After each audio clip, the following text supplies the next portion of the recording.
welcome back to the gallery. It's Alvin, and this time I've got a comparison for you guys between the Rocafella Air Force One and the standard Air Force One, and seeing if it's really worth the extra £50.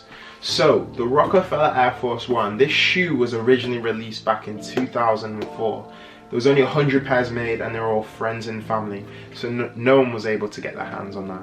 So it's nice that they did a re-release at ComplexCon originally, and then the global release was at the end of November, and that's when I was able to buy 2 pairs, both from Offspring, retailing at $119.99, which is a lot.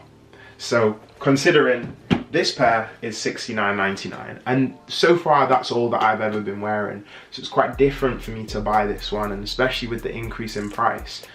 So the main differences I've noticed so far from the Rocafella Air Force One have been the cushioned insole. That's a lot more comfortable to wear. You can see it here.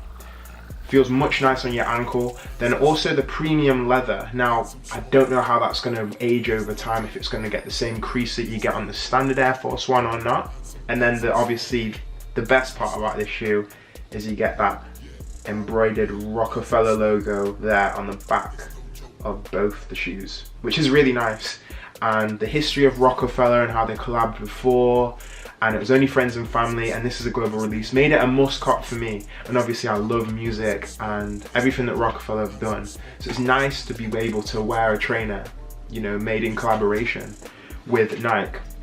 Now for me, the Nike Air Force One is my favorite shoe. I love this shoe so much. I just think it's nice. It's the original dad shoe up there with like the old New Balances. Like, I remember my big brother wearing them when we were younger and stuff like that, so it was essential I bought this. But for you guys, I did some research, and it's actually still in stock at a lot of places, which is quite shocking. I thought it would have been sold out, but the UK, I don't know if the hype was there the same. You know, at the same time, you can actually get them a lot cheaper. So on eBay, I've found a pair for £95, the UK 9, so you can get that, you know, £25 less than you're spending for the retail. So below retail pairs, I think definitely go for it. But if you go buying them at retail at this point, I don't think it's worth it. Now, I love the shoe. For me, as I said, I love it. But if you can get it for a steal, get it for a steal. If you can't, just keep with the normal pair, because it does the same thing really. But with that being said, I'm going to show you guys an on-foot review. So here's the on-foot. Tell me what you think in the comment section of it. Do you think it's worth the extra £50? Did you buy it yourself, or are you planning on buying it? For me, as I said, I absolutely love it.